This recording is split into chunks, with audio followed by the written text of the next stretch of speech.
In the misty shadows of a forgotten English village, where whispers of ancient curses linger like fog over the moors, an elderly sleuth uncovers a deadly secret that could unravel everything.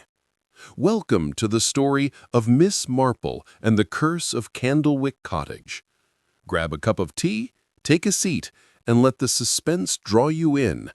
If you're enjoying this tale, hit that subscribe button. Your support means a lot to us. Chapter 1. The Arrival in Willowbrook. Nestled in the rolling hills of rural England, Willowbrook was a quaint village where time seemed to stand still, its cobblestone streets lined with thatched-roof cottages and blooming rose gardens.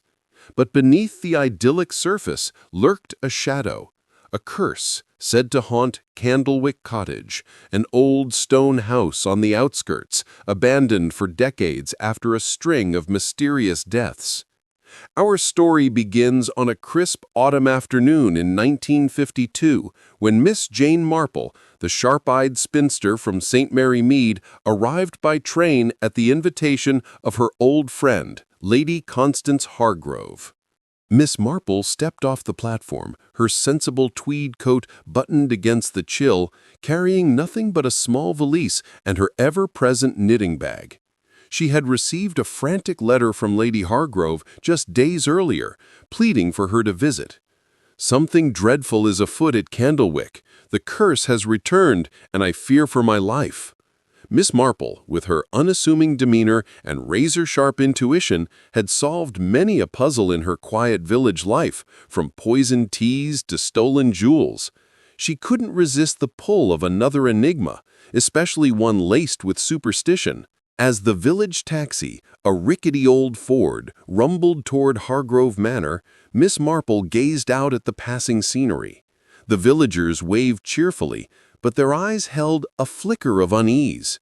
The driver, a grizzled man named Tom Wilkins, glanced back at her. "You're brave comin' here, miss," he said in a thick country accent. "That curse at Candlewick's claimed another soul just last week. Poor old Vicar Reynolds found hanged in the attic. No note, no reason. Folks say it's the ghost of Eliza Blackwood, the witch what lived there a century ago." Miss Marple nodded politely, her mind already whirring. "How fascinating," she murmured. "And what exactly is this curse?" Tom leaned in, his voice dropping to a whisper. "Started in 1850, when Eliza was burned at the stake for hexing the crops. Before she died, she cursed the cottage. Anyone who dares live there will meet a gruesome end by their own hand. 5 deaths since, all suicides, all on full moon nights. Vicar was the latest, hung himself with his own bell rope." Arriving at Hargrove Manor, a grand Georgian estate with ivy-cloaked walls, Miss Marple was greeted by Lady Hargrove herself. Constance was a tall, elegant woman in her 60s, with silver hair pinned in a neat bun, but her face was etched with worry lines. "Jane, thank heavens you've come!" she exclaimed, embracing her friend. "The village is in an uproar. The curse isn't just legend anymore, it's real, and it's spreading." Over tea in the sunlit drawing room, Lady Hargrove explained the details. Candlewick Cottage had been empty until 6 months ago, when a young couple, the Harringtons, bought it cheaply, ignoring the warnings. "They laughed it off as old wives' tales," Constance said, her hands trembling as she poured. But then, on the first full moon, Mr. Harrington drowned himself in the pond. His wife fled, screaming of shadows in the mirrors. Then the vicar, who went to bless the place, ended up dead. And now, rumors say the curse is jumping to nearby homes. My gardener swears he saw Eliza's ghost in our orchard last night. Miss Marple listened intently, her knitting needles clicking rhythmically. She noticed the subtle clues. Constance's fidgeting with her pearl necklace, the way her eyes darted to the window overlooking the distant silhouette of Candlewick. "People often see what they fear," Miss Marple said gently. "But tell me, who benefits from these tales? Property values plummeting? Perhaps someone wants the land." Constance shook her head. "The Harringtons were outsiders, but the vicar was beloved. No enemies that I know of. The local constable, Inspector Graves, calls it coincidences, bad luck, and weak minds. But I know better. Eliza's curse demands a blood price. That evening, as dusk fell, Miss Marple suggested a walk to Candlewick Cottage. The path wound through ancient woods where oak trees twisted like gnarled fingers. The air grew thick with the scent of damp earth and decaying leaves. Approaching the cottage, its weathered stones glowed eerily in the fading light, windows like empty eyes staring back. Vines choked the door, and a faded sign warned, "Keep out, danger." Pushing open the creaky gate, Miss Marple felt a chill that wasn't from the wind. Inside, the air was musty, dust motes dancing in the beam of her torch. The parlor held remnants of the Harringtons' life, a half-knit scarf on the chair, a newspaper dated the night of the drowning. Upstairs in the attic, the vicar's noose still dangled from the beam, cut down but left as evidence. "Something isn't right," Miss Marple whispered to herself, examining the rope. It was new, not the bell rope Tom had mentioned, perhaps a planted detail to fuel the legend. And there, in the corner, a faint footprint in the dust, too fresh for abandonment. As night deepened, a howl echoed from the woods. Wolf or imagination? Miss Marple returned to the manor, her mind piecing together the puzzle. Little did she know, the curse's next victim was already marked, and the secrets of Willowbrook ran deeper than any ghost story. This sets the stage for the unfolding mystery. Next, we'll delve into the village's hidden alliances and Miss Marple's first suspicions. Chapter 2. Whispers in the Village. The morning sun broke through the mist, casting a golden glow over Willowbrook's cobblestone streets. But the village buzzed with unease. Miss Marple, her sensible shoes tapping lightly on the path, set out from Hargrove Manor to explore the heart of the village. Lady Hargrove had offered her driver, but Miss Marple preferred to walk, knowing the best secrets were often overheard in passing conversations or glimpsed in fleeting glances. Her destination was the Willowbrook Arms, the local pub, where tongues loosened over pints and gossip flowed like ale. The pub was a cozy, low-ceilinged affair, its walls adorned with faded photographs of harvest festivals and cricket matches. A fire crackled in the hearth, warming a cluster of locals, who fell silent as Miss Marple entered. She smiled warmly, ordering a pot of tea, and settled at a corner table, her knitting needles clicking softly. To the untrained eye, she was just a harmless old lady, but her ears caught every whispered word. At the bar, two farmers, their faces weathered as the hills, spoke in hushed tones about the curse. "It's not just Candlewick now," one muttered, nursing a pint. "Old Mrs. Finch, down by the mill, says her mirrors fog up at night with shapes moving inside 'em." The other nodded grimly. "And my lad saw a woman in white near the churchyard, standing by the vicar's grave, gone when he blinked." Miss Marple sipped her tea, noting the fear in their voices. Superstition was a powerful force, she knew, capable of twisting facts into folklore. She recalled a case in St. Mary Mead where a ghost turned out to be a poacher's lantern. But here, the deaths were real, and the timing, full moons, suicides, suggested a pattern too precise for mere chance. Her attention shifted as a young woman entered, her auburn hair tucked under a scarf, her eyes darting nervously. This was Emily Carter, the village postmistress, whom Lady Hargrove had mentioned as a friend of the late Mrs. Harrington. Emily approached the bar, unaware of Miss Marple's gaze, and whispered to the barkeep, a stout man named Bert. "Any letters for Candlewick?" she asked softly. Bert shook his head. "None since the Harringtons left, love. Best steer clear of that place." Miss Marple made a mental note. Emily's interest in Candlewick was curious for someone supposedly terrified of the curse. Finishing her tea, she approached the young woman with a gentle smile. "Pardon me, dear, but you're Miss Carter, aren't you? I'm Jane Marple, a guest of Lady Hargrove. I hear you knew the Harringtons well." Emily's face paled, but she nodded. "Yes, ma'am. Clara Harrington was my best friend. She wasn't herself after her husband died. kept talking about voices in the walls, telling her to join him. Her voice trembled and she clutched her scarf tighter. I told her to leave, but she wouldn't listen. Miss Marple's eyes softened, but her mind sharpened. Voices, you say? How dreadful. Did she mention anyone visiting the cottage before her husband's death? Perhaps a stranger. Emily hesitated, then shook her head. No one, ma'am. Just the curse. But the pause was enough to pique Miss Marple's interest. People often hid truths behind quick denials. Leaving the pub, Miss Marple strolled toward the village green, where a small market bustled with vendors selling apples and homemade jams. She noticed a man watching her from across the square, tall, with a sharp jaw and a dark coat, his face half hidden by a hat. He turned away when she met his gaze, slipping into an alley. Intrigued, she filed the encounter away, her instincts whispering that he was no mere passer-by. At the church, a gray stone building with a lopsided steeple, Miss Marple found the sexton, Mr. Dobbs, tending the graveyard. His hands shook as he raked leaves, his eyes bloodshot. Terrible business with the vicar, she said gently, pausing by a headstone. Dobbs grunted. Aye, terrible. He was a good man, but meddling where he shouldn't. Went to Candlewick to pray away the evil. Look where it got him. Did he mention anything odd before he died? Miss Marple asked, adjusting her spectacles. Dobbs scratched his beard. Said he found something in the cottage, old papers, hidden in a floorboard.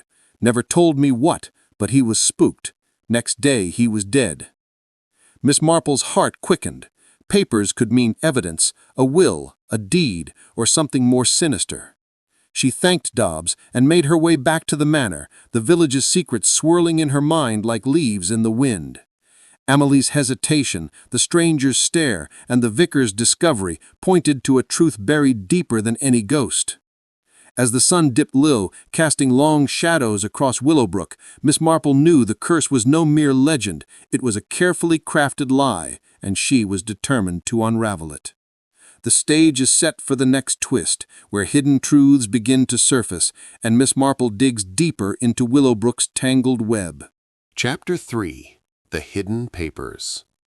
The morning mist clung to Willowbrook's fields as Miss Marple sat in Hargrove Manor's library, her knitting needles clicking softly against the backdrop of a ticking grandfather clock.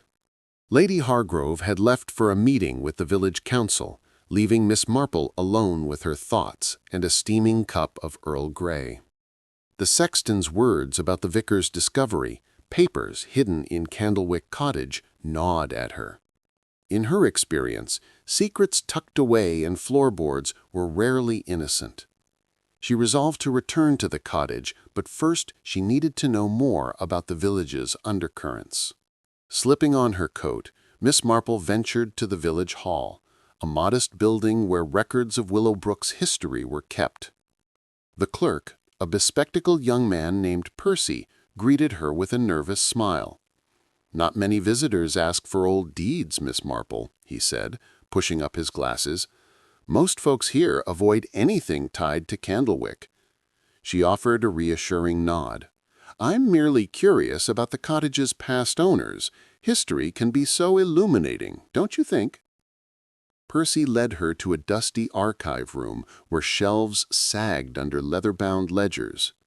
After an hour of flipping through yellowed pages, Miss Marple found the records for Candlewick Cottage. The property had changed hands frequently since 1850, each owner leaving abruptly after a tragedy. Eliza Blackwood, the so-called witch, was listed as the first occupant, followed by a string of families, all of whom met untimely ends, drownings, falls, and, like the vicar, hangings. The pattern was chilling, but what caught her eye was a gap in the records, a decade from 1890 to 1900 where ownership was unlisted, as if erased. Intrigued, Miss Marple asked Percy about local families with long ties to Willowbrook. He hesitated, then mentioned the Blackwoods, not the witches' line which had ended with Eliza, but a distant branch still living nearby. "There's Samuel Blackwood, owns the mill. Keeps to himself, but folks say he's got a temper. Lives alone since his wife passed."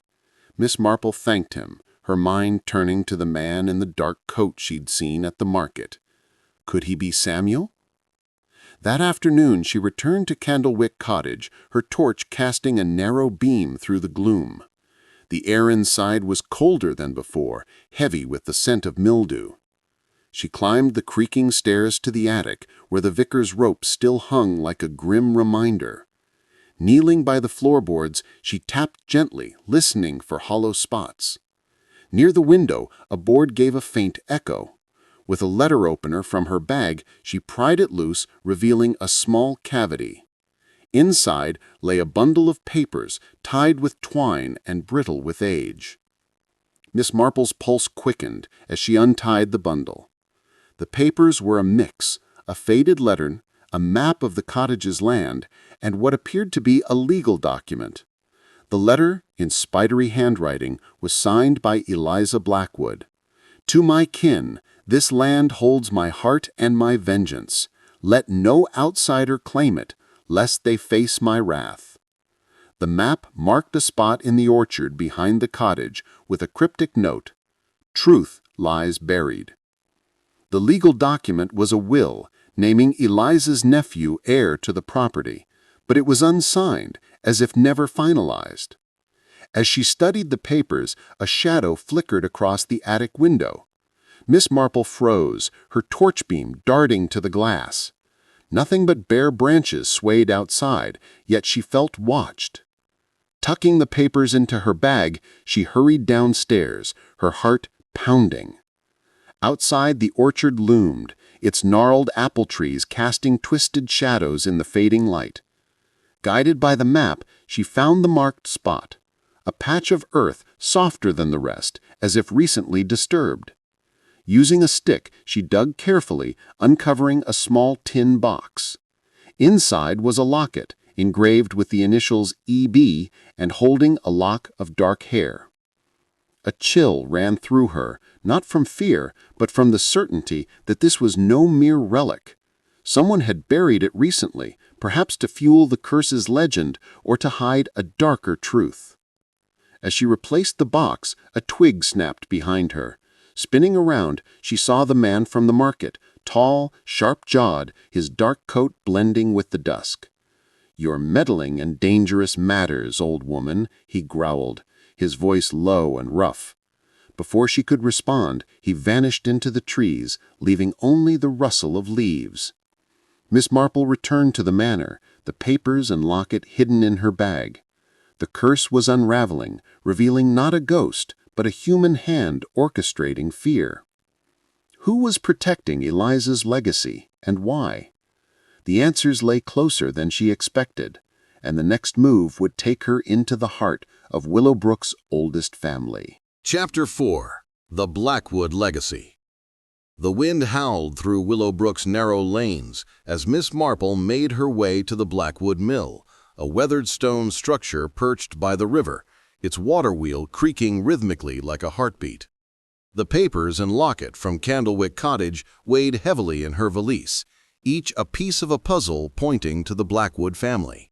Samuel Blackwood, the mill's reclusive owner, was her next lead, a man tied to the village's past and, perhaps, its present terrors. The encounter in the orchard had left her wary, but Miss Marple's curiosity burned brighter than her caution. She knew from her St. Mary Mead days that secrets often hid in plain sight, cloaked in routine and respectability. The mill stood at the village's edge, its gray walls streaked with moss, the air thick with the scent of damp grain and river mist. Miss Marple knocked firmly on the heavy oak door, her umbrella tucked under her arm, as a light drizzle began to fall. After a long pause, the door creaked open, revealing Samuel Blackwood himself. He was the man from the market, tall, with a sharp jaw and piercing gray eyes that narrowed at the sight of her. His dark coat hung loosely on his broad frame, and his hands, rough from years of milling, clenched briefly before relaxing. "What do you want, ma'am?" he asked, his voice gruff but not unkind. "I'm Jane Marple, a visitor to Willowbrook. I'm looking into the history of Candlewick Cottage for Lady Hargrove. Might I ask you a few questions about your family's connection to the place?" Samuel's jaw tightened, but he stepped aside, gesturing her into the mill's dimly lit office. The room was cluttered with ledgers, sacks of flour, and a faded portrait of a stern-faced woman with dark hair. Eliza Blackwood, Miss Marple guessed, noting the resemblance to the locket's initials. Seated at a worn desk, Samuel offered her tea, which she accepted to ease the tension. "My family's got no claim to Candlewick," Samuel said, pouring from a chipped kettle. "Eliza was my great-great-aunt, but her line died out. Folks like to stir up old tales, that's all." His words were firm, but his eyes flicked to a locked drawer in the desk, a gesture Miss Marple caught. She sipped her tea, her mind racing. "How curious. I found some papers suggesting Eliza left the cottage to our nephew. Would that be your ancestor?" Samuel's cup paused mid-air, his knuckles whitening. "Papers? Where'd you get those?" His voice was sharp now, and Miss Marple noted the shift. "Oh, just some old records at the village hall," she lied smoothly, unwilling to reveal the attic's secrets yet. "They mentioned a will, but it was never signed. Perhaps someone contested it." Samuel leaned back, his face a mask of control. "Never heard of no will. That cottage has been a curse on this village. Best left alone." Sensing his guard was up, Miss Marple changed tact. "The recent tragedies must be hard on everyone," she said sympathetically. "The Harringtons, the vicar, such losses. Did you know them well?" Samuel's expression softened slightly. "Knew the Harringtons in passing. City folk. Thought they could fix up the cottage and sell it for a profit. Didn't listen to warnings. The vicar, though," he trailed off, staring into his tea. "He came here, night before he died, asked about Eliza, said he'd found something that could set things right. I told him to leave it be." Miss Marple's needles clicked softly in her lap, a habit that steadied her thoughts. The vicar's visit to Samuel, combined with the hidden papers, suggested he'd stumbled onto something dangerous. "Did he say what he found?" she pressed gently. Samuel shook his head, but his eyes darted to the drawer again. Just ramblings about justice. He was rattled, not himself. As the drizzle turned to rain, Miss Marple thanked Samuel and stepped outside, her mind buzzing. The locked drawer nagged at her. Could it hold more of Eliza's secrets? She lingered by the river, pretending to admire the water wheel, and noticed a small outbuilding behind the mill, its door ajar. Glancing back to ensure Samuel wasn't watching, she slipped inside. The shed was damp and cluttered with tools, but in the corner, half covered by a tarp, was a box of old photographs and letters. One caught her eye, a letter addressed to Samuel's late wife, dated a year ago, warning her to stay away from Candlewick's truth or you'll end like Eliza. The handwriting matched the attic's letter, but it wasn't Eliza's, it was recent, penned by someone alive. Miss Marple's heart quickened. Someone was using the curse to scare people away, perhaps to protect the Blackwood claim or something more valuable buried on the land. As she tucked the letter into her valise, a shadow loomed in the doorway. Emily Carter, the postmistress, her auburn hair damp from the rain, her face pale with shock. "What are you doing here?" Emily demanded, her voice trembling. "I could ask you the same, dear," Miss Marple replied calmly, although her grip tightened on her umbrella. Emily's presence at the mill, so far from the post office, was no coincidence. Before Emily could answer, footsteps crunched outside. Samuel, calling her name. Emily fled, leaving Miss Marple alone with the echo of the water wheel and a growing certainty. The curse was a living lie, woven by someone desperate to keep Candlewick's secrets buried. The rain thickened as Miss Marple hurried back to the manor, the letter burning in her bag. The Blackwood legacy was no ghost story. It was a motive, and the next step would lead her to confront Emily's role in this deadly charade. Chapter 5. The Postmistress's Secret. The rain had softened to a drizzle by the time Miss Marple reached Hargrove Manor, her shoes damp but her resolve unshaken. The letter she'd found in the mill's outbuilding, a warning to Samuel Blackwood's late wife, sat heavy in her valise, its ink fresh enough to suggest a living hand behind the curse's revival. Emily Carter's sudden appearance at the mill, her face pale with panic, had only deepened Miss Marple's suspicions. In her years of untangling village intrigues, she'd learned that those who fled questions often carried answers. Today, she would seek out the postmistress and uncover what tied her to Candlewick's shadows. Miss Marple found Emily at the post office, a narrow shop tucked between the bakery and a cobbler's. The bell above the door jingled as she entered, and Emily looked up from sorting letters, her auburn hair slipping from its scarf. Her eyes widened briefly before she forced a smile. "Miss Marple, what brings you here?" she asked, her voice a touch too bright. The counter was cluttered with envelopes, a steaming kettle in the corner filling the air with the faint scent of chamomile. Miss Marple noted a tremble in Emily's hands as she shuffled papers. "I thought I'd send a postcard to my nephew," Miss Marple said, her tone disarming, as she browsed a rack of cards depicting Willowbrook's church and fields. "But while I'm here, dear, I'd love to hear more about Clara Harrington. You were close, weren't you?" Emily's smile faltered, her fingers pausing over a stack of letters. "We were," she said softly. "Clara was like a sister. Losing her husband broke her. She left Willowbrook after it happened."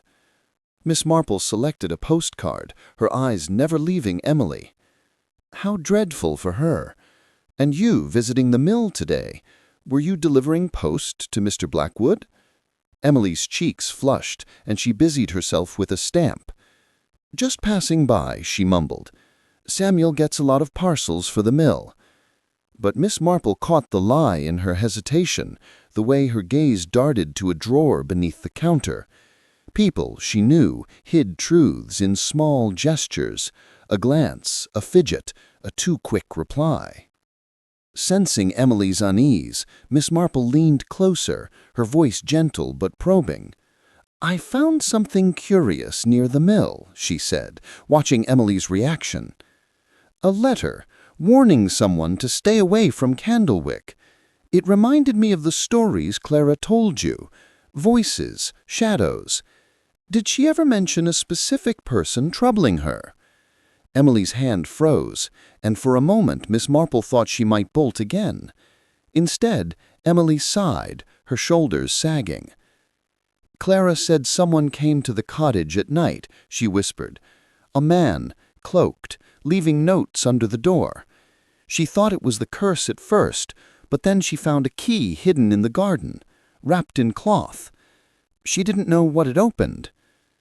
"A key?" Miss Marple's mind raced. A key suggested a lock, perhaps to the mill's drawer, or something buried deeper in Candlewick's history. "Did she show it to anyone?" Emily shook her head. "She was scared. Gave it to me for safekeeping, but I lost it." Her voice cracked, and tears welled in her eyes. Miss Marple patted her hand, though her thoughts were elsewhere. Lost or hidden? Emily's story was too convenient, and her presence at the mill too coincidental. Leaving the post office, Miss Marple walked to the village green, where children played near a stone fountain. She sat on a bench, pulling out her knitting to think. The key, the letter, the locket, all pointed to a deliberate effort to keep people away from Candlewick. But why? Land was valuable, yes, but Willowbrook was no bustling market. The answer, she suspected, lay in Elizabeth Blackwood's will and the truth buried in the orchard. Someone was protecting a secret, and Emily, knowingly or not, was entangled. As she knitted, Miss Marple noticed a figure lingering near the churchyard. Inspector Graves, the local constable, a burly man with a mustache that seemed to bristle with authority. He was speaking to a young man in a flat cap, their heads bent close. The youth glanced nervously toward the post office, then handed Graves a small package before hurrying away. Miss Marple's needles paused. Graves had dismissed the curse as superstition. Yet here he was, involved in something furtive. Was he investigating or covering tracks? Determined to test her theory, Miss Marple approached the inspector, her smile as innocent as a Sunday hymn. "Good afternoon, Inspector," she said brightly. "I hear you've been looking into the Candlewick tragedies. Such a puzzle, isn't it?" Graves adjusted his hat, his eyes wary. "Just bad luck, Miss Marple. Folks let their imaginations run wild. The Harrington case was a drowning, plain and simple. Vickers was a tragedy, nothing more." "Of course," Miss Marple said, her tone light. "Though I heard Clara Harrington received strange notes before her husband's death. Perhaps someone was encouraging the curse's legend." Graves' mustache twitched, and he cleared his throat. "No evidence of that. Best not to stir up rumors." But his quick dismissal and the package in his pocket told Miss Marple he knew more than he let on. As dusk fell, painting the sky in hues of amber and gray, Miss Marple returned to the manor, her thoughts a tangle of clues. Emily's key, Graves's secrecy, and Samuel's locked drawer formed a web with Candlewick at its center. The next full moon was days away, and if the pattern held, another curse would strike before the village lost another soul to a lie masquerading as a legend. The trail grows hotter as Miss Marple closes in on the truth, leading her to a dangerous discovery that threatens to unravel Willowbrook's peace. Chapter 6. The Key to the Past. The dawn broke over Willowbrook with a pale, watery light, the air crisp with the promise of autumn's chill. Miss Marple sat at Hargrove Manor's breakfast table, her toast untouched as she pored over her notes, the locket and letter from the mill tucked safely in her valise. Emily Carter's story about a mysterious key hidden by Clara Harrington had ignited her curiosity. A key meant a lock, and a lock meant something worth hiding, perhaps the truth behind Candlewick's so-called curse. Today she would return to the cottage to search for clues, but first she needed to understand Inspector Graves's role in the village's secrets. After a quick cup of tea, Miss Marple set out for the police station, a small brick building near the village square. The station was quiet, save for the clack of a typewriter and the faint smell of pipe smoke. Inspector Graves sat at his desk, sorting through papers, his mustache bristling as he looked up. "Miss Marple," he said, his tone polite but guarded. "Still poking about that old cottage?" She smiled, settling into a chair. "Just tying up loose ends, Inspector. I heard Clara Harrington found a key before her husband's death. Did she ever mention it to you?" Graves's pen paused, his eyes narrowing slightly. "A key? No, nothing like that. The Harrington case was straightforward. Man drowned, wife left town. Grief does strange things." His words were clipped, and Miss Marple noted the way his hand rested protectively over a folder on his desk. She leaned forward, her voice soft. "Of course. Though it's odd, isn't it, how the curse seems to strike only those who get too close to Candlewick's history, like the vicar with his papers." Graves's jaw tightened, but he forced a chuckle. "Village gossip, nothing more. You're wasting your time, ma'am." Undeterred, Miss Marple thanked him and left, her mind buzzing. Graves's defensiveness suggested he was hiding something, perhaps tied to the package she'd seen him receive in the churchyard. She decided to revisit Candlewick Cottage, where the key might still be hidden. The walk was brisk, the village waking slowly under a gray sky. The cottage loomed ahead, its stone walls damp from the night's rain, the orchard's trees swaying like silent sentinels. Inside, Miss Marple moved carefully, her torch sweeping the dusty parlor. Emily had said Clara found the key in the garden, wrapped in cloth. She stepped outside to the overgrown plot behind the cottage, where weeds tangled with rose bushes long gone wild. Kneeling by a stone bench, she searched for signs of disturbance. Her fingers brushed a patch of loose soil near a thorn bush, and there, buried shallowly, was a scrap of linen. Unwrapping it, she found a small brass key, its surface tarnished but intact, with a tiny engraving, C.W. Her heart quickened. C.W. could stand for Candlewick, or something else entirely. She pocketed the key and returned indoors, heading to the attic where the vicar's papers had been hidden. The floorboards creaked underfoot, and the air felt heavier, as if the cottage itself resented her presence. She examined the walls, looking for a lock to match the key.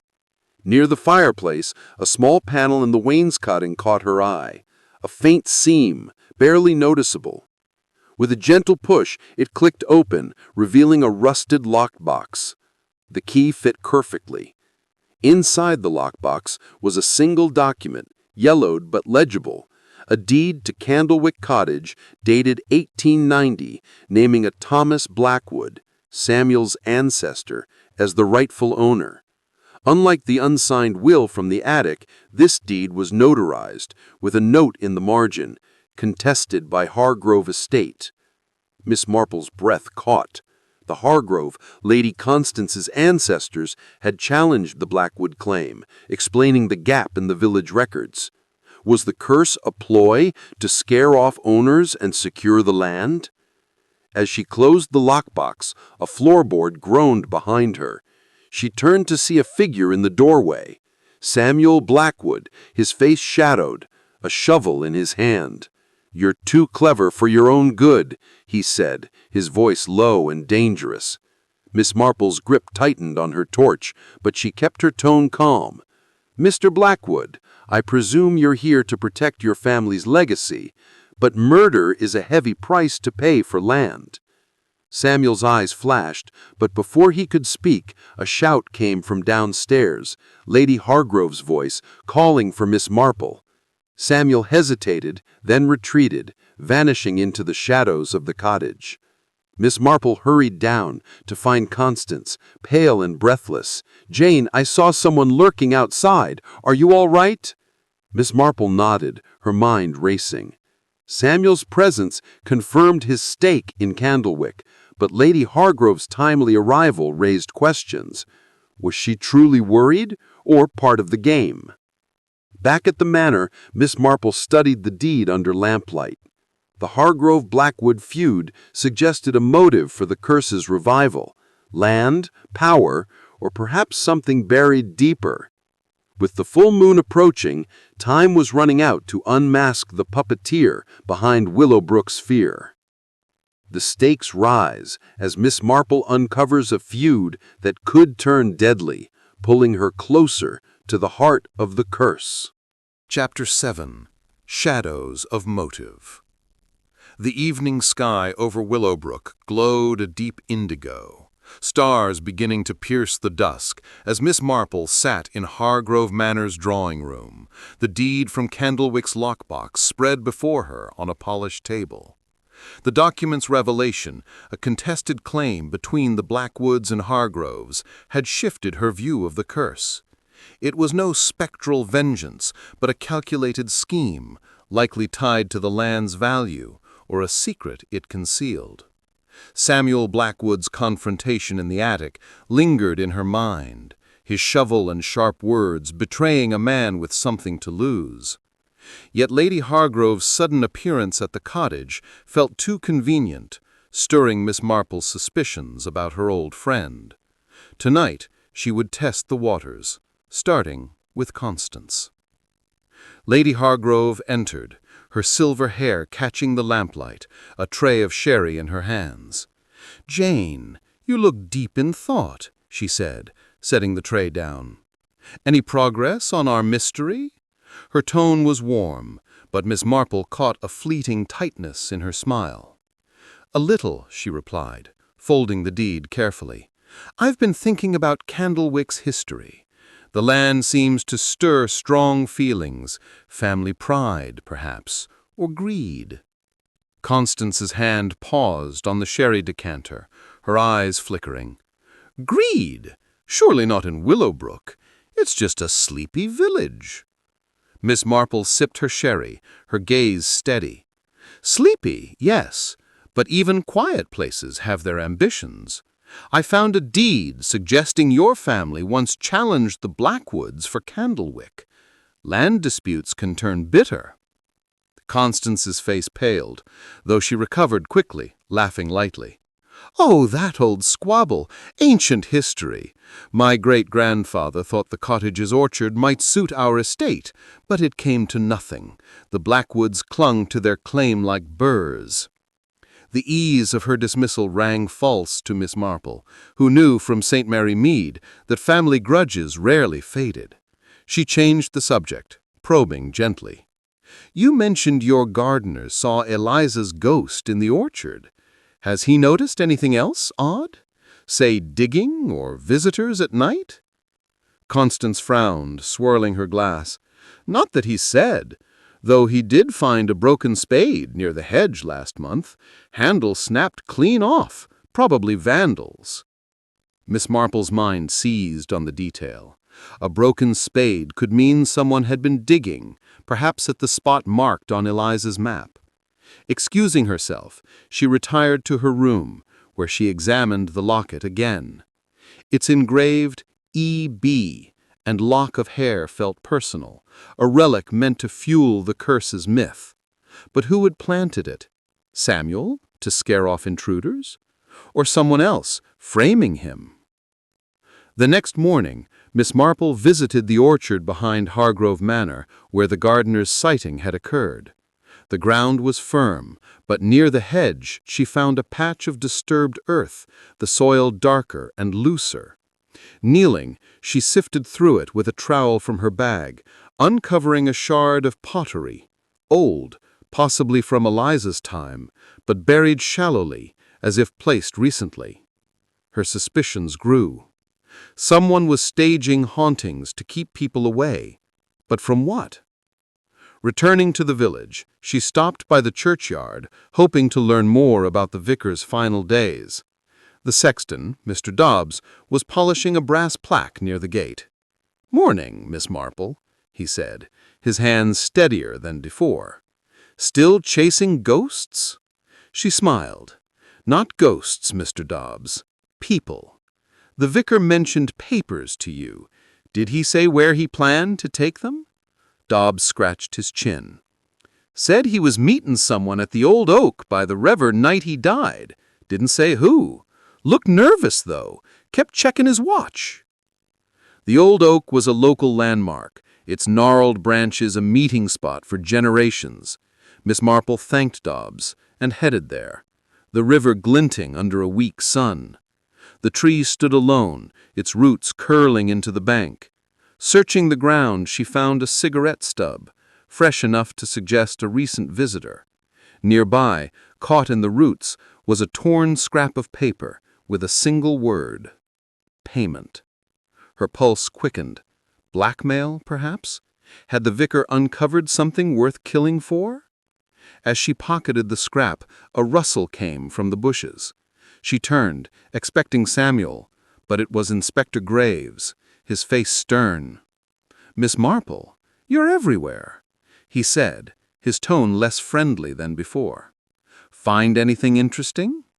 She held his gaze, her voice calm. "Just enjoying the scenery, Inspector. Though I wonder, did you ever check the vicar's meeting at this oak? It might explain his fate." Graves' eyes narrowed, but he shrugged. "No meetings in my reports. You're chasing shadows." His words echoed Samuel's warning, and Miss Marple felt the web tightening. The vicar's death, the deed, the staged hauntings, all pointed to a conspiracy, with Graves, Samuel, or even Constance at its heart. As she walked back to the manor, the wind carried a faint howl, like a warning. The full moon was tomorrow, and the curse's next act was near. The truth draws closer as Miss Marple uncovers a dangerous game of greed and deception, leading to a night that could unravel everything. Chapter 8. The Full Moon's Revelation. The full moon hung low over Willowbrook like a luminous pearl, casting an ethereal silver glow across the rolling hills and the twisting lanes of the village. Its light filtered through the lace curtains of Hargrove Manor, where Miss Marple sat by the window in her guest room, her knitting needles idle for once as she stared out into the night. The air was thick with anticipation, the kind that precedes a storm or a secret's unveiling. She had pieced together much of the puzzle, the contested deed, the staged hauntings, the cryptic clues scattered like breadcrumbs. But the motive remained elusive. Why revive a century-old curse now? What hidden treasure or shame lay buried in Candlewick's soil? Tonight, with the moon at its peak, the curse's pattern suggested another tragedy might strike, and Miss Marple was determined to intercept it. She had spent the afternoon reviewing her findings in meticulous detail. The deed from the lockbox proved the Blackwoods' rightful claim to Candlewick, challenged by the Hargroves in 1890 over a boundary dispute that involved valuable mineral rights. Rumors of coal veins beneath the orchard whispered in old village tales. The letter warning Samuel's wife, the planted locket with Eliza's initials, the broken spade in Hargrove's hedge, all pointed to a deliberate campaign of terror. Samuel Blackwood seemed the obvious suspect, protecting his family's legacy, but Inspector Graves's furtive behavior and Lady Hargrove's evasive answers suggested accomplices. Even Emily Carter, with her lost key and nervous glances, might be a pawn or a player. Miss Marple's instincts, honed from years of observing human nature in St. Mary Mead, told her the key to it all was confrontation under the moon's watchful eye. As the clock struck 9, Miss Marple donned her tweed coat and slipped out of the manor, her valise clutched tightly, containing the deed, the key, and the scrap of paper marked payment. The village was hushed, doors bolted against the curse's supposed wrath, but she sensed eyes watching from darkened windows. Her destination was the old oak by the river, where the vicar had met his mysterious contact. The path wound through meadows silvered by moonlight, the grass whispering under her sensible shoes. Crickets chirped in a rhythmic chorus, and in the distance the river murmured like a conspirator sharing secrets.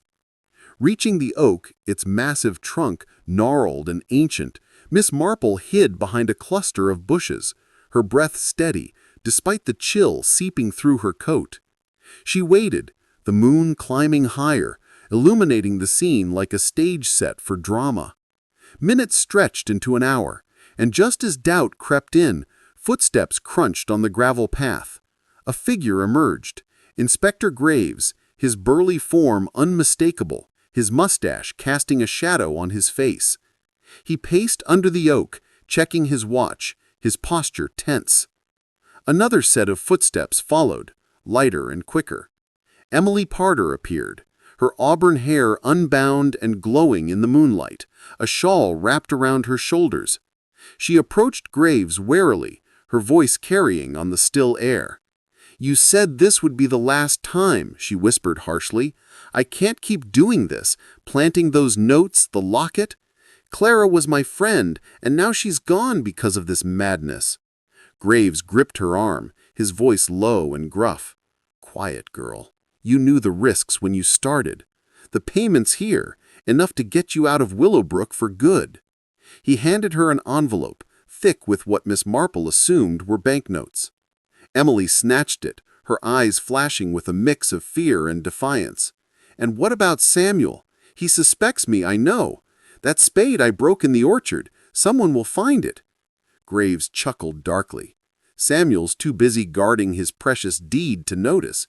Besides, one more curse tonight, and Candlewick will be condemned, ripe for the taking. The Hargroves will sell cheap, and we'll split the profits from the coal." Miss Marple's heart raced as the pieces clicked into place. Graves and Emily were orchestrating the hauntings to devalue the property, exploiting the old feud. The vicar must have discovered their scheme, leading to his staged suicide. Harrington's drowning, perhaps not suicide, but murder disguised as the curse, and the payment scrap was blackmail or bribe. But where did Lady Hargrove fit in? Was she innocent or complicit? Before Miss Marple could ponder further, a third figure stepped from the shadows. Samuel Blackwood, his sharp jaw set in determination, a revolver glinting in his hand. "That's enough," he growled, his voice echoing across the riverbank. "I knew you were behind it, Graves, using Eliza's name to steal my family's land." Emily gasped, dropping the envelope, while Graves reached for his own weapon, his face twisting in surprise. The scene unfolded like a tense tableau under the moon's gaze. Graves sneered, his hand steady on his pistol. "Put that down, Blackwood, you're outmatched. The curse was a clever ruse. Notes in the walls, whispers through vents, even that noose for the vicar. He got too nosy, poking into old deeds. But you could join us. The coal's worth a fortune." Samuel's eyes narrowed, his grip tightening. "My ancestor fought for that land. Eliza died for it. I won't let thieves like you take it." Emily backed away, tears streaming down her face. "I didn't want this," she sobbed. "Clara found out about the notes I left. She confronted me. And then her husband overheard. It was an accident, the drowning." Graves shot her a glare. "Shut up, you fool." The tension snapped as Samuel raised his revolver. But before he could fire, Miss Marple stepped from the bushes, her voice calm and authoritative. "Gentlemen, lower your weapons. There's been enough death in Willowbrook." The trio froze, staring at the elderly woman as if she'd materialized from the mist. Graves recovered first, aiming at her. "You meddling old bat, this doesn't concern you." Miss Marple smiled faintly, unfazed. "Oh, but it does. I've the deed, the key, and enough evidence to see you hanged for murder. The vicar's suicide? Rope from your station, I suspect. Harrington's drowning? Pushed, perhaps, after discovering your scheme. And Emily, dear, your lost key opened the truth." Samuel lowered his gun slightly, his eyes on Miss Marple. "You have the deed?" She nodded, producing it from her valise. "Your family's claim is valid, but violence won't secure it. Justice will." Graves laughed bitterly. "Justice? In this village? I run the law here." But his bravado faltered as lanterns bobbed in the distance, villagers, roused by the commotion, approaching with Lady Hargrove at the lead. Constance's face was a mask of shock as she took in the scene. "Inspector? Emily, what's happening?" Miss Marple turned to her friend, her expression gentle, yet probing. "You knew about the coal, didn't you? That's why you invited me, to expose the plot without dirtying your hands." Constance sighed, her shoulders slumping. "The estate's in debt, Jane. I thought if Candlewick was cursed, Samuel would sell cheap. But murder, I never dreamed." The villagers arrived, murmuring in confusion, as Graves made a desperate lunge for the deed. Samuel tackled him, the two men grappling on the ground. Emily fled into the night, but Tom Wilkins, the taxi driver, caught her gently. "Easy, lass. It's over." Miss Marple directed the chaos with quiet authority, explaining the scheme as the moon watched impassively. Graves was subdued, handcuffed with his own irons, while Samuel reclaimed his deed, his face etched in relief. As the group dispersed, the curse's hold on Willowbrook broken, Miss Marple walked back to the manor with Constance. "Human greed, not ghosts, haunts us," she said softly. The night air cleared, the moon dipping toward the horizon, signaling the end of the deception. The revelations shake Willowbrook to its core, but one final twist awaits as Miss Marple ties up the loose ends in a dawn of truth. Chapter 9. The Dawn of Truth. The first rays of dawn painted Willowbrook's hills in soft pinks and golds, banishing the shadows of the full moon's tense confrontation. Miss Marple stood at the edge of Hargrove Manor's garden, her valise at her side, the morning dew soaking the hem of her tweed skirt. The events at the old oak by the river had unraveled the curse's myth. Inspector Graves's scheme to devalue Candlewick Cottage for its coal-rich land exposed. Emily Carter's reluctant role as his accomplice revealed, and Samuel Blackwood's family claim secured. Yet, as the village stirred awake, Miss Marple sensed a final thread dangling in the tapestry of this mystery. Her sharp mind, tempered by years of untangling human follies, told her that not all secrets had been laid bare. She began the day at the village hall, where Percy, the spectacled clerk, was cataloging records in the archive room. The air smelled of old paper and wax, and dust motes danced in the slanting sunlight. "Miss Marple," Percy said, adjusting his glasses, "you've caused quite a stir. The whole village is talking about last night." She smiled, setting her knitting bag on a table. "Just clearing the air, dear, but I need your help with one last detail. The Hargrove estate's challenge to the Blackwood deed in 1890. Were there any letters or agreements filed afterward?" Percy frowned, flipping through a ledger with yellowed pages. After a moment, he pulled out a thin folder marked Candlewick Dispute. Inside was a single letter dated 1891 from Sir Edward Hargrove, Lady Constance's great-grandfather, to Thomas Blackwood. It read, "In exchange for withdrawing our claim, we request shared rights to any resources found on the land. Refusal will lead to further action." The letter was unsigned, suggesting no agreement was reached. Miss Marple's eyes gleamed. This explained the feud's bitterness and hinted at why Constance might have known about the coal. Thanking Percy, she headed to the Willowbrook's Arms, where the pub was abuzz with locals recounting the night's drama. Tom Wilkins, the taxi driver, leaned against the bar, his grizzled face lit with admiration. "You're a marvel, Miss Marple," he said, offering her a cup of tea. "Caught that snake Graves red-handed." She accepted the tea, her mind on Emily Carter, who had vanished after the confrontation. "Have you seen Miss Carter today, Mr. Wilkins?" she asked. Tom shook his head. "Not since last night. Poor lass looks scared witless." Miss Marple's next stop was the post office, now shuttered, its windows dark. Peering through the glass, she saw the counter cluttered with unsorted letters, a sign of Emily's abrupt departure. A neighbor sweeping her stoop called out, "Emily left at dawn, ma'am, with a suitcase. Said she was visiting family in London." Miss Marple nodded, but her instincts prickled. Emily's flight suggested guilt, or fear of someone still at large. Returning to Hargrove Manor, Miss Marple found Lady Constance in the conservatory, tending to a wilting orchid. Her silver hair was slightly disheveled, her eyes shadowed with fatigue. "Jane, you've saved us all," she said, her voice warm but strained. Miss Marple settled into a wicker chair, her tone gentle. "Not quite, Constance. The curse is broken, but questions remain.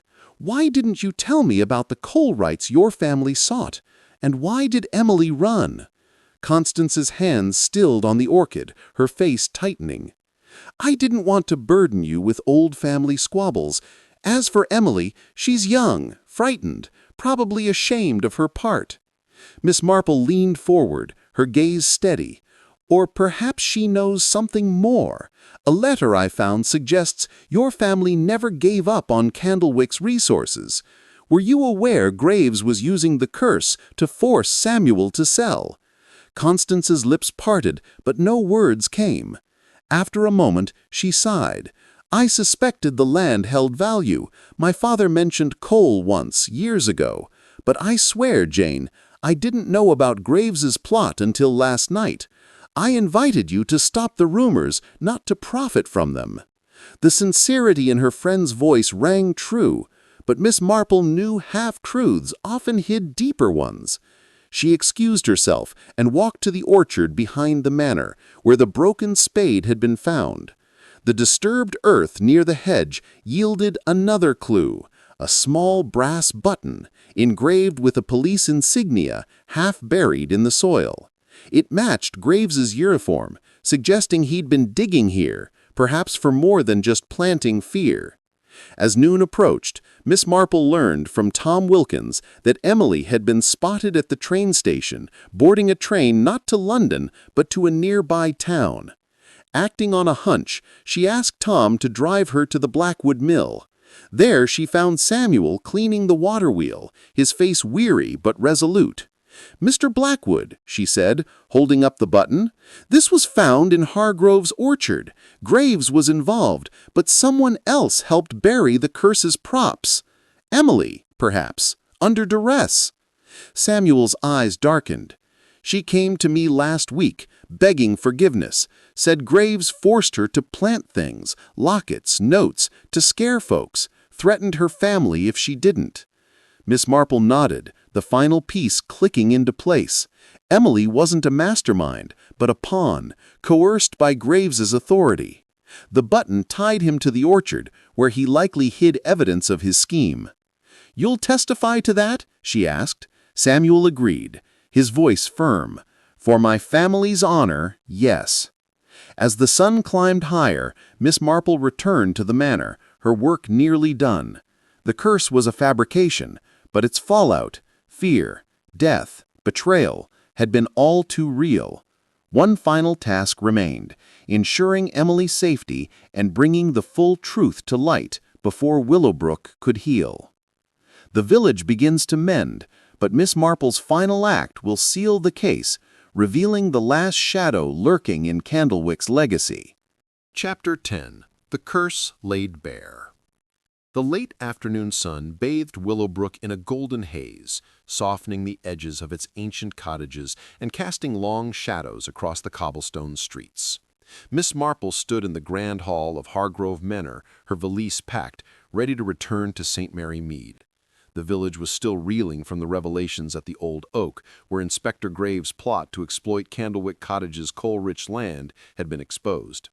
Emily Carter's flight, Samuel Blackwood's reclaimed deed, and Lady Hargrove's half-truths had unraveled the myth of Eliza Blackwood's curse. But Miss Marple knew one final gathering was needed to tie every loose end and ensure justice prevailed. She had invited the key players to the manor for tea, a setting she often found loosened tongues and revealed truths. The drawing room was warm, the fire crackling, as Lady Constance arranged a silver tea service, her hand steady, but her eyes betraying a flicker of unease. Samuel Blackwood sat stiffly in an armchair, his sharp jaw set, the deed to Candlewick Cottage tucked in his coat pocket. Tom Wilkins, the taxi driver, stood by the window, his grizzled face curious but wary. The door opened, and Emily Carter entered, escorted by a young constable from the neighboring town. Her auburn hair was disheveled, her face pale, but she met Miss Marple's gaze with a mix of relief and shame. "I came back," she whispered. "I couldn't run forever." Miss Marple nodded, gesturing for her to sit. "You've done the right thing, dear." As the group sipped tea, Miss Marple began, her voice calm but commanding. "Willowbrook has suffered under a shadow, not of a witch's curse, but of human greed and deception. Let us lay it all bare." She held up the deed, its parchment catching the firelight. "This document proves the Blackwood family's claim to Candlewick Cottage, contested by the Hargroves in 1890 over rumored coal deposits. That feud never died, and someone saw opportunity in reviving Eliza Blackwood's legend to scare owners away." She turned to Samuel, her eyes gentle but piercing. "Mr. Blackwood, you suspected foul play when the Harringtons died, didn't you? That's why you guarded the cottage so fiercely." Samuel nodded, his voice low. "My father told me the land was ours, coal or no. When the vicar found that deed, I thought he'd sell it to the Hargroves. I was wrong. He wanted to return it to me, but someone got to him first." Miss Marple produced the brass button from her valise, its police insignia glinting. Inspector Graves orchestrated the curse's revival. He planted notes, lockets, and whispers of ghosts to drive down Candlewick's value, planning to buy it cheaply and profit from the coal. This button, found in your orchard, Constance, ties him to the staged hauntings. Lady Hargrove's cup rattled in its saucer, her face ashen. "I swear, Jane, I didn't know Graves was behind it. I knew about the coal from old family letters, but I only wanted to protect the estate from debt, not murder." Miss Marple's gaze softened, but she pressed on. "Your silence enabled him, Constance. You invited me to quell rumors, but also to shield your family's name. The broken spade in your hedge suggests Graves used your land to hide his props, perhaps with your gardener's unwitting help." Constance bowed her head, tears welling. "I was desperate, Jane. The manor's upkeep is crippling. I thought a cheap sale would save us." Turning to Emily, Miss Marple's tone grew kinder. "Miss Carter, you were coerced by Graves, weren't you? He threatened your family, forcing you to plant those notes and the locket to terrify Clara Harrington." Emily nodded, her voice breaking. "He said he'd ruin us, my brother's shop, my mother's health. I left notes under Clara's door, made noises in the walls, but when her husband overheard us talking, Graves, he pushed him into the pond, made it look like the curse. I couldn't stop him." She buried her face in her hands, sobbing. Miss Marple continued, her voice steady. "The vicar's death was no suicide either. Graves staged it, using a rope from his own station, after the vicar found the deed and confronted him. The payment note I found by the oak was Graves' bribe to Emily, ensuring her silence. But you, Samuel, nearly played into his hands with your anger, ready to shoot him to protect your legacy." Samuel's fists clenched, but he nodded. "I wanted justice for my family, not blood. You stopped me, Miss Marple, and I'm grateful." She smiled faintly, then addressed the room. "The curse was a lie, built on greed. Harrington's murder, the vicar's staged suicide, the threats to Clara and Emily, all to seize land that never belonged to Graves. The coal may be real, but its price was too high." Tom Wilkins cleared his throat. "What now, ma'am? Graves is locked up, but the village is still spooked." Miss Marple set down her tea, her eyes bright. "Tell the truth, Mr. Wilkins. Let Willowbrook know the curse is dead, killed by honesty. Samuel, your deed is secure. Work with the council to settle the land's future fairly. Constance, sell what you must, but openly. And Emily, testify against Graves. Your courage will heal more than you know."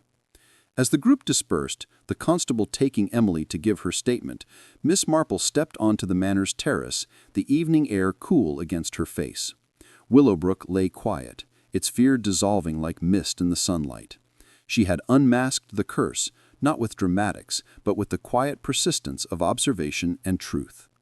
As she boarded Tom's taxi for the train station, she glanced back at Candlewick Cottage's silhouette, its stones no longer menacing but simply old. The mystery was solved, the village freed.